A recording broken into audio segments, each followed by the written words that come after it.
Rapat koordinasi dan evaluasi yang diselenggarakan Bagian Ekonomi Pembangunan untuk mengevaluasi kinerja yang telah dicapai dalam rangka pembangunan daerah serta sejauh mana penyerapan anggaran berdampak pada kesejahteraan masyarakat. Berbagai keterbatasan dan kendala yang dihadapi dalam penyelenggaraan pemerintahan dan pembangunan menuntut seluruh aparat terkait untuk lebih giat dan serius dalam melaksanakan akselerasi kegiatan program pembangunan serta mengikuti berbagai perkembangan informasi. Upaya percepatan dan pengendalian pelaksanaan pembangunan di Kota Gorontalo di tahun anggaran 2020 dari aplikasi Emonef telah mencatat progres dan realisasi baik fisik maupun keuangan dari masing-masing OPD. Realisasinya berada 90%, namun sebaliknya terdapat OPD dan unit kerja yang realisasinya di bawah 90%.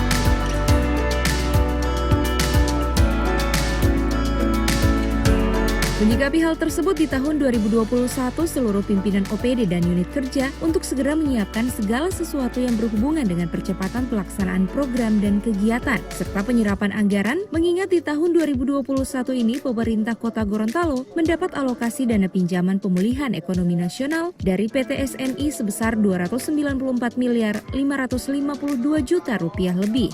Bagaimana kendala-kendala yang kita hadapi, hambatan-hambatan, rintangan-rintangan, tantangan-tantangan, dan gangguan-gangguan yang kita hadapi tahun 2020 itu bisa kita eliminir, kita bisa kurangi, kita bisa hilangkan, kalau boleh 100% dihilangkan, sehingga akan memuluskan kita di tahun 2021.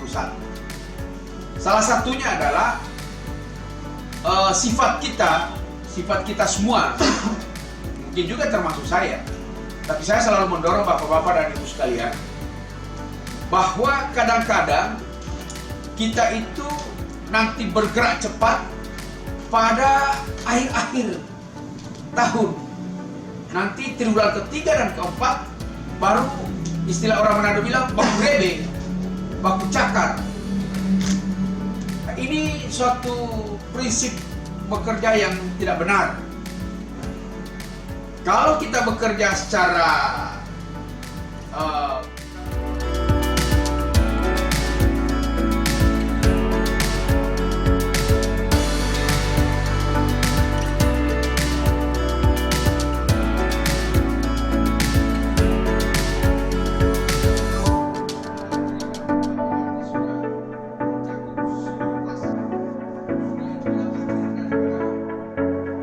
Tim Liputan Advertorial Mimosa TV.